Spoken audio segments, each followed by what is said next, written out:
Namanya Indonesia. Saya bertemu dengannya di dalam buku. Dari lembar ke lembarnya berkisah betapa besarnya sebuah bangsa. Saya berjumpa dengan Indonesia dalam suasana yang tak asing. Jalanan yang bising, saling mendahului, saling melangkahi. Ya, itulah Indonesia. Saya menemukan Indonesia pada pemandangan ini ketika memberi dan peduli masih menjadi tradisi. Saya memandangi Indonesia dalam dunia maya.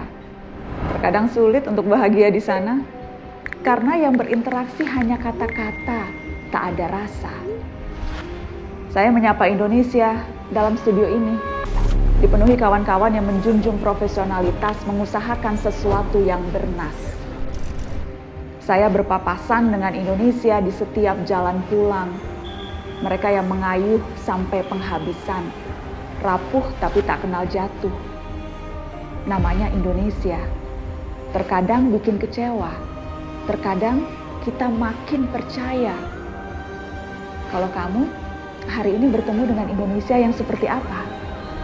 Di saat yang berat ini, kita merenggang sekaligus tereratkan.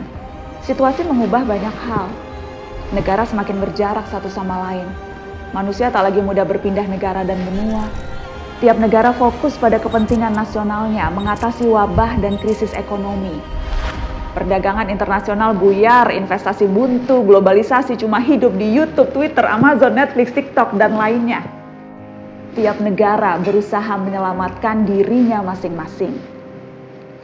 Kesadaran menjadi Indonesia makin penting bagi kita atas dasar persamaan nasib, kata pendiri negeri ini dulu. Sekelompok manusia terjahit menjadi sebuah bangsa karena punya nasib yang sama, memperjuangkan kepentingan yang sama, menghadapi musuh bersama demi meraih tujuan bersama. Bertopang pada etos itu, kita pernah bersama-sama melawan penjajah, melawan kemiskinan, melawan pembodohan, melawan korupsi, merubuhkan otoritarian. Hari ini, kita pun memerangi musuh bersama, COVID-19 dan konsekuensi-konsekuensinya. Sama seperti ketika penjajah datang, tidak ada dari kita pernah menghadapinya, sesuatu yang tidak pernah dikenal negeri ini sebelumnya.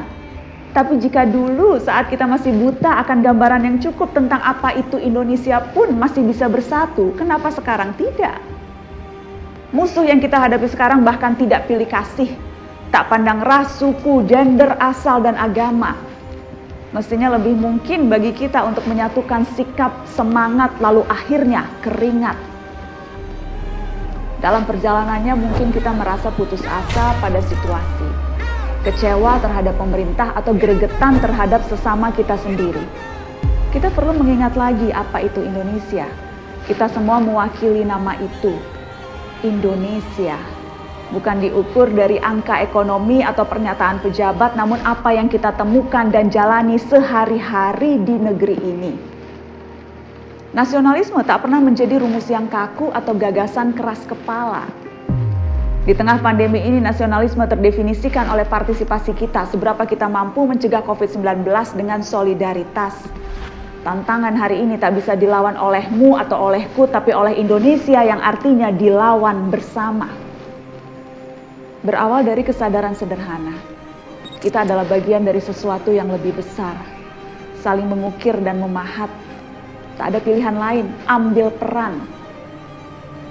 Bila masing-masing kita adalah Indonesia, pertanyaannya, kamu ingin menjadi Indonesia yang seperti apa? Saya ingin bertemu kamu, versi terbaik dari Indonesia.